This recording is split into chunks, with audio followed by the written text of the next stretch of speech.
जय हिंद साथियों, आज के इस क्लास में आप सभी का बहुत बहुत स्वागत है। तो साथियों, बिहार पुलिस मध्य निषेध सिपाही और कक्षपाल की भर्ती के लिए आज हमारा रिवीजन प्रैक्टिस सेट चलेगा, जो कि साथियों हमने पिछले 6 से 7 दिनों में पढ़ा था। तो आप लोग पूरा रिवीजन सेट को लगाइए, इससे आपको पता चलेगा आपकी तैयारी किस प्रकार से है। और सेशन के लास्ट में बिल्कुल ईमानदारी पूर्वक कमेंट करके अपना अपना स्कोर जरूर बताना है।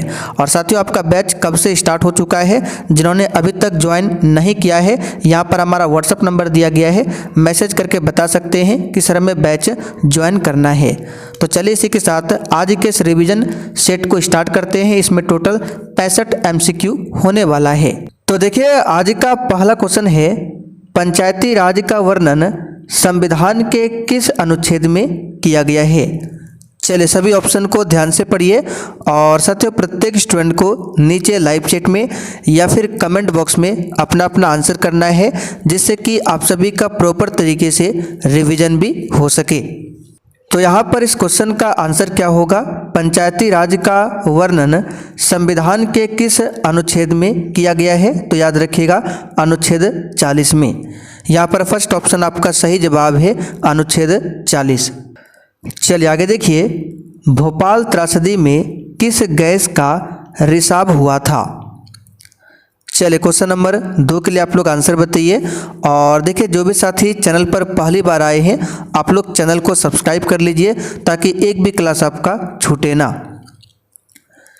तो देखिए, भोपाल त्रासदी जो है किस गैस का रिसाव हुआ था इसमें, तो याद रखिएगा मिथाइल आइसोसाइनाइड गैस का रिसाव हुआ था। और भोपाल गैस त्रासदी की घटना कब घटित होती है, डेट पूछा जाता है, तो 3 दिसंबर 1984 को। कब?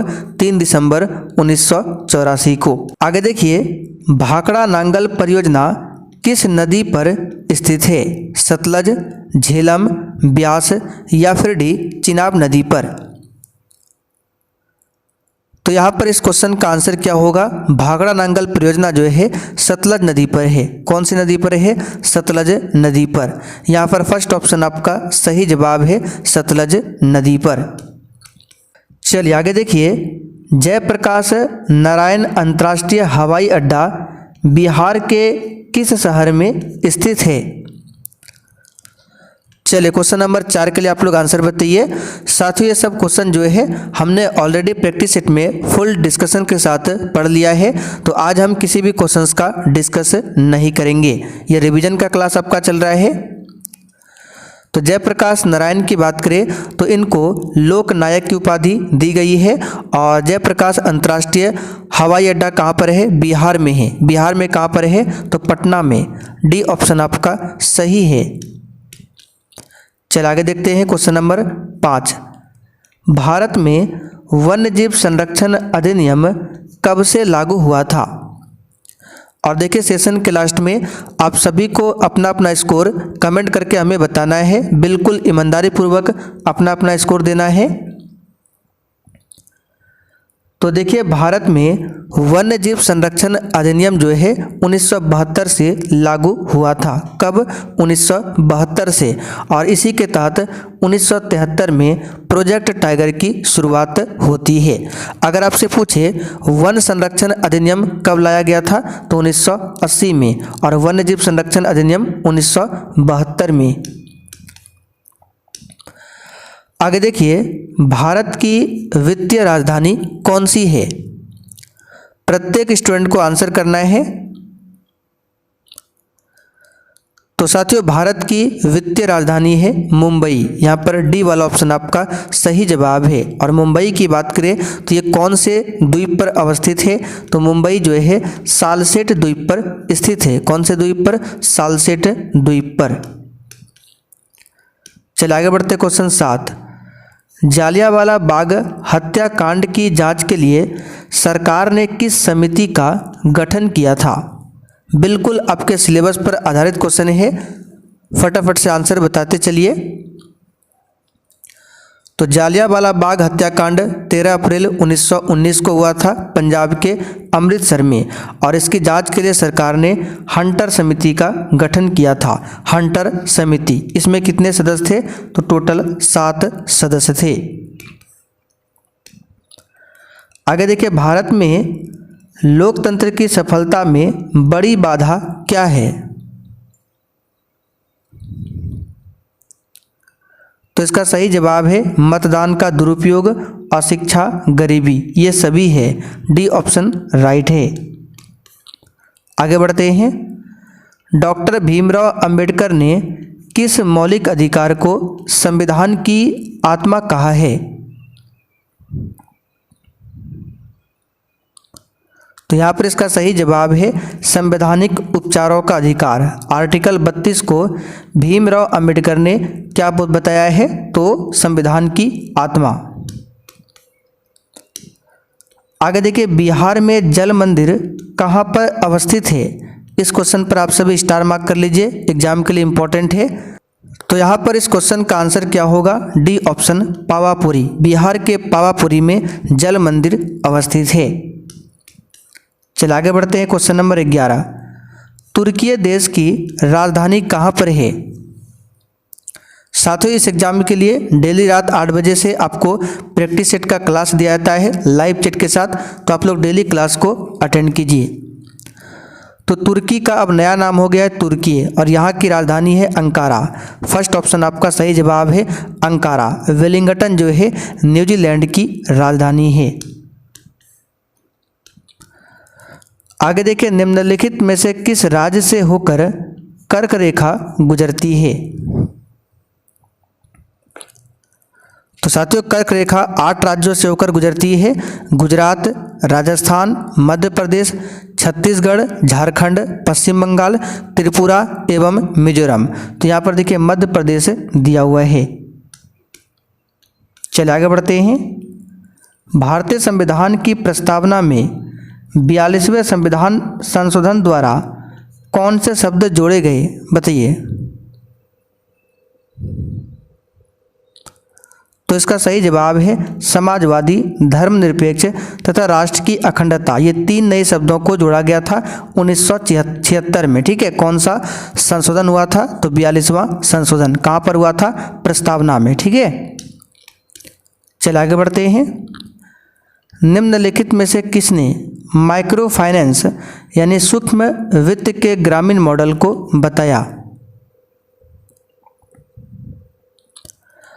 तो ये किसने बताया है? तो इसका सही जवाब है प्रोफेसर मोहम्मद यूनुस ने। बी ऑप्शन आपका राइट है।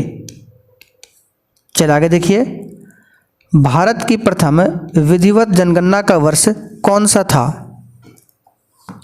विधिवत जनगणना मतलब भारत में जो पहली बार 10 के आधार पर जनगणना किया गया, कब? तो 1881 में। कब? 1881 में, लॉर्ड रिपन के समय में। लेकिन भारत की पहली जनगणना पूछे तो 1872 में हुआ था। आंसर यहाँ पर होगा बी वाला ऑप्शन। एक उत्तल दर्पण के सामने रखी वस्तु का प्रतिबिंब कहाँ बनेगा? बताइए।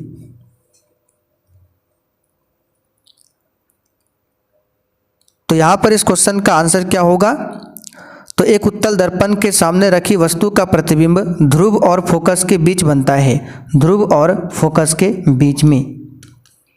चलिए आगे देखिए, बुझे हुए चूने का रासायनिक सूत्र क्या है?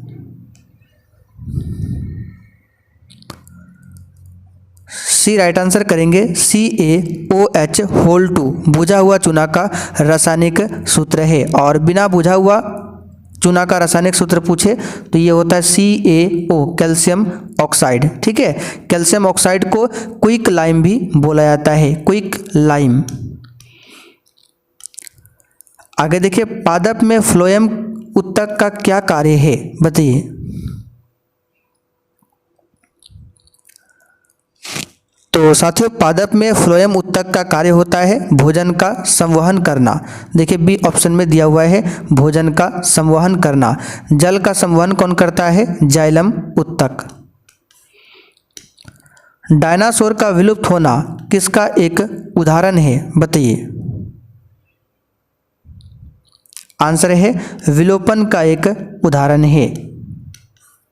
आगे देखिए, CFC यानी क्लोरोफ्लोरोकार्बन का उपयोग मुख्य रूप से किसमें होता था? तो सीएफसी का मुख्य रूप से उपयोग रेफ्रिजरेटर और एयर कंडीशनर यानी कि एसी में, तो यहाँ पर बी ऑप्शन आपका सही आंसर है। आगे देखिए, लोकतंत्र के सामने सबसे बड़ी चुनौती क्या है, बताइए। तो यहाँ पर इस क्वेश्चन का आंसर क्या होगा, लोकतंत्र के सामने सबसे बड़ी चुनौती है लोकतंत्र को सशक्त बनाना। सी ऑप्शन यहाँ पर आपका राइट है। आगे बढ़ते हैं, निम्नलिखित पेय फसलों में से भारत दुनिया में दूसरा सबसे बड़ा उत्पादक और निर्यातक है, बताइए किसका। तो इसका सही जवाब है चाय का। ठीक है, चाय पेय फसल भारत दुनिया में दूसरा सबसे बड़ा उत्पादक और निर्यातक देश है। चाय का कौन, तो भारत। ठीक है, सी ऑप्शन आपका राइट है। चाय का जन्मभूमि पूछे कहाँ पर है, तो चाइना में है। कहाँ पर है, चाइना में। भारत में पहला जल विद्युत संयंत्र कहाँ लगाया गया था, इस पर भी आप लोग स्टार मार्क कर लीजिए। तो ये लगाया गया था दार्जिलिंग में। कब, तो 1897 में लगाया गया था और ये एशिया का पहला जल विद्युत केंद्र था। आगे देखिए, बिहार में राज्यपाल विधान परिषद के कितने सदस्यों को मनोनीत करता है। ये सब क्वेश्चन फुल डिस्कशन के साथ आपको बता चुके हैं, इसलिए यहाँ पर किसी भी क्वेश्चंस का ज़्यादा डिस्कस नहीं करेंगे। तो इसका सही जवाब है 1/6 भाग सदस्यों को। भारतीय संविधान की किस धारा के अंतर्गत आदिवासियों को कमजोर वर्ग का स्थान दिया गया है। चलिए फटाफट से आप लोग आंसर लगाते चलिए। तो आर्टिकल 342 के अंतर्गत दिया गया है। फर्स्ट ऑप्शन आपका सही है। चलिए आगे बढ़ते हैं, भारत में सबसे बड़ी जनजाति कौन सी है। ये सब क्वेश्चन बता चुके हैं, बताइए आप लोग आंसर। तो साथियों, भारत में सबसे बड़ी जनजाति है भील जनजाति। फर्स्ट ऑप्शन यहाँ पर आपका सही जवाब है, भील जनजाति। ठीक है, चलिए आगे बढ़ते क्वेश्चन 27। इंग्लैंड में औद्योगिक क्रांति किस उद्योग से प्रारंभ हुई थी। तो साथियों, इंग्लैंड में औद्योगिक क्रांति किस उद्योग से प्रारंभ हुई थी, तो वस्त्र उद्योग से। बी ऑप्शन यहाँ पर आपका सही जवाब है, वस्त्र उद्योग से। आगे देखिए, निम्नलिखित में से किसे लोकनायक कहा गया है। तो अभी हमने थोड़ी देर पहले आपको बताया है, लोकनायक जयप्रकाश नारायण को कहा गया है। डी ऑप्शन यहाँ पर आपका सही जवाब है। अजातशत्रु पूछे किसे कहा जाता है, डॉक्टर राजेंद्र प्रसाद को। बिहार में होम रूल लीग के अध्यक्ष कौन थे, बताइए। तो साथियों, बिहार में होम रूल लीग के अध्यक्ष मौलाना मजहरुल हक थे। यहाँ पर देखिए सी ऑप्शन में दिया हुआ है। बिहार होम रूल लीग की स्थापना कहाँ पर किया गया था, तो पटना में किया गया था दिसंबर 1916 में। आगे देखिए, पंचायती राज संस्थानों के जिला स्तर पर सर्वोच्च अंग का नाम क्या है, जिला स्तर पर बताना है। तो आपको पता होगा, पंचायती राज जो त्रिस्तरीय इसमें दिया गया था, त्रिस्तरीय संरचना को बलवंत राय मेहता समिति ने दिया था। तो त्रिस्तरीय में ग्राम स्तर पर ग्राम पंचायत आता है, ठीक है, प्रखंड स्तर पर पंचायत समिति आता है और जिला स्तर पर जिला परिषद आता है। तो जिला स्तर पर पूछा गया है, तो क्या होगा, जिला परिषद। भारतीय संविधान की 6ठी अनुसूची किन 4 राज्यों में अनुसूचित क्षेत्रों और अनुसूचित जनजातियों के प्रशासन और नियंत्रण से संबंधित है। तो अनुसूची 6 में 4 राज्यों का उल्लेख मिलता है, असम, मेघालय, त्रिपुरा और मिजोरम का। बी ऑप्शन सही है। भारत में कौन सी कार्यपालिका प्रणाली विद्यमान है, बताइए। तो साथियों, भारत में संसदीय, ठीक है, संसदीय प्रणाली की कार्यपालिका प्रणाली विद्यमान है। बी ऑप्शन यहाँ पर आपका सही है। सितंबर 1916 में निम्नलिखित में से किसने मद्रास में होम रूल लीग की शुरुआत किया था। और साथियों इस एग्ज़ाम के लिए आपको किस प्रकार से बैच ज्वाइन करना है वो आपको क्लास के लास्ट में बता देंगे। तो सितंबर 1916 में एनी बेसेंट ने, ठीक है, एनी बेसेंट ने मद्रास में होम रूल लीग की शुरुआत किया था। कहाँ से? मद्रास में। चलिए आगे देखिए। डेयरी उद्योग आर्थिक गतिविधि के किस क्षेत्र में आता है? साथियों आपसे रिक्वेस्ट है बिल्कुल ईमानदारी पूर्वक अपना अपना स्कोर कमेंट करके हमें बताना है। तो डेयरी उद्योग जो है प्राथमिक क्षेत्र से संबंधित है। ये क्वेश्चन भी आपको कई बार बता चुके हैं। प्राथमिक क्षेत्र में आपका कौन कौन आता है? कृषि, पशुपालन, मत्स्य पालन, ठीक है, वन, डेयरी उद्योग, ये सभी प्राथमिक क्षेत्र में आता है।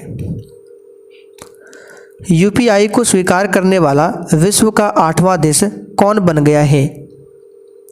देखिए यूपीआई का फुल फॉर्म हो सकता है पूछ ले, तो इसका फुल फॉर्म क्या होता है? Unified payment interface. ठीक है, फिर से रिपीट कर देते हैं। यू का मतलब यूनिफाइड, पी का मतलब पेमेंट, आई का मतलब इंटरफेस, इसको याद रखिएगा। और 8वां देश कौन बना है? तो ये बना है त्रिनिदाद और टोबैगो। डी ऑप्शन यहाँ पर आपका राइट है। अच्छा, यूपीआई को स्वीकार करने वाला पहला देश कौन था? तो भूटान। 2021 में स्वीकार किया था भूटान ने। आगे देखिए, विश्व जनसंख्या दिवस प्रत्येक वर्ष कब मनाया जाता है?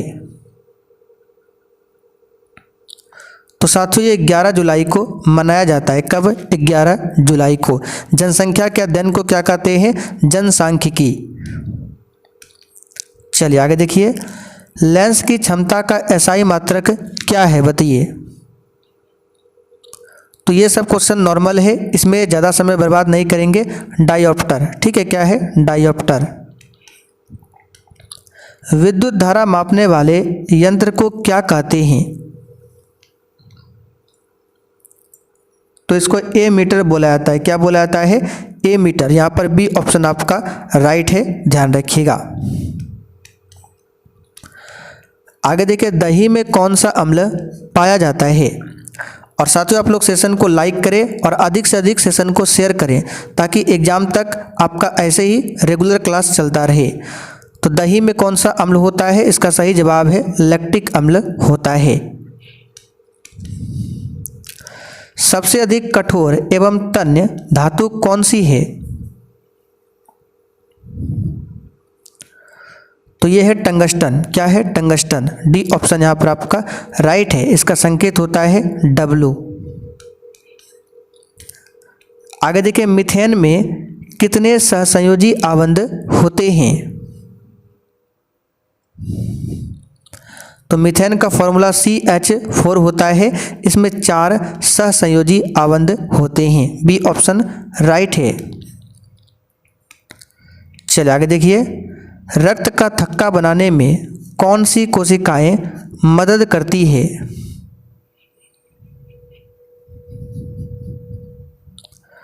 तो साथियों रक्त का थक्का बनाने में प्लेटलेट्स मदद करती है। कौन? प्लेटलेट्स। सी ऑप्शन सही है। मानव में निषेचन की क्रिया कहाँ पर होती है? तो साथियों ये होता है अंडवाहिनी में। सी ऑप्शन राइट है। चलिए आगे देखिए, अनुवांशिकी का जनक किसे कहा जाता है बताइए?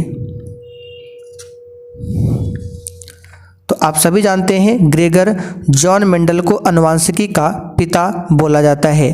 सी ऑप्शन आपका सही है। चलिए आगे देखिए, निम्नलिखित में से कौन एक प्राथमिक उत्पादक है? तो हरा पौधा जो है प्राथमिक उत्पादक है। और हरा पौधा को कौन खाएगा? टिड्डक। तो टिड्डक आपका हो जाएगा प्राथमिक उपभोक्ता। टिड्डक को कौन खाएगा? मेंढक। मेंढक हो जाएगा द्वितीयक उपभोक्ता। मेंढक को कौन खाएगा? तो सांप। इस प्रकार से क्रम चलता है। कौन सा ऊर्जा स्रोत अनवीकरणीय है? तो अनवीकरणीय ऊर्जा स्रोत वे स्रोत होते हैं जो सीमित मात्रा में उपलब्ध है और जिनके बनने में लाखों वर्ष लगते हैं, जैसे कि कोयला हो गया। ठीक है, कोयला, पेट्रोलियम, ये सभी अनवीकरणीय ऊर्जा का स्रोत है। आगे देखिए, किस सरकार को प्रतिनिधि सरकार माना जाता है? चलिए बताइए इस क्वेश्चन का आंसर क्या होगा। तो किस सरकार को प्रतिनिधि सरकार माना जाता है? तो लोकतांत्रिक सरकार को, सी ऑप्शन सही है। भारतीय संविधान का कौन सा अनुच्छेद समानता के अधिकार की गारंटी देता है? तो भारतीय संविधान में समानता के अधिकार को अनुच्छेद 14 से लेकर 18 तक में बताया है। तो 14 से 18 तक में देखिए 14 आ रहा है, ये आपका समानता के अधिकार से संबंधित है। फर्स्ट ऑप्शन आपका राइट है। रॉलेट कानून किस उद्देश्य से लाया गया था? देख सकते हैं क्लास का PDF, one liner notes, question bank, one liner question bank, special Bihar G K notes, सब कुछ आपको बैच में मिलेगा। किस प्रकार ज्वाइन करना है ये व्हाट्सअप नंबर है, मैसेज करके पूछ सकते हैं।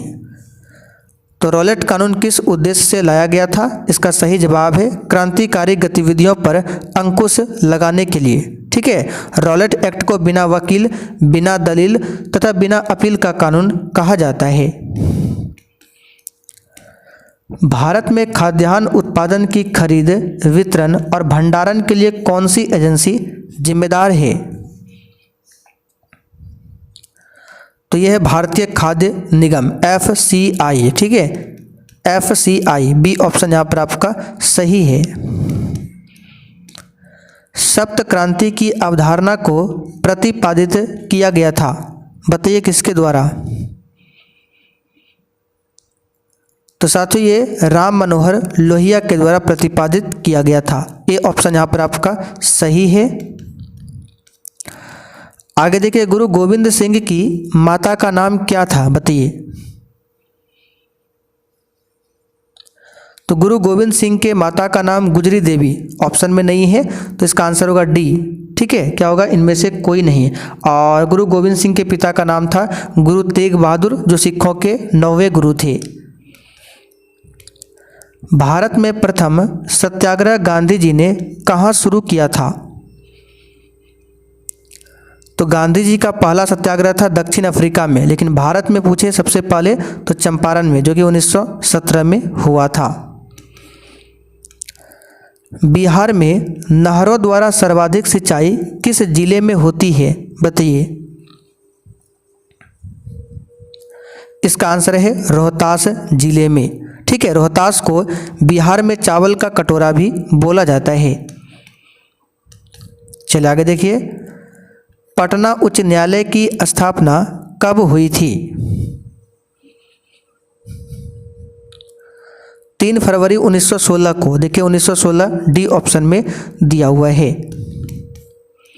चलिए आगे देखिए 56, कौन सा मौलिक अधिकार अल्पसंख्यकों को उनकी भाषा, लिपि या संस्कृति के मामले में हितों की सुरक्षा की गारंटी प्रदान करता है? बताइए कौन सा मौलिक अधिकार है।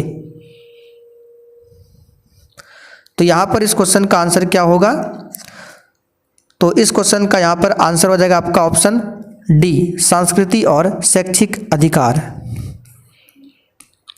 डैश को मुख्य रूप से महाराष्ट्र के लोगों द्वारा नव वर्ष दिवस के रूप में मनाया जाता है।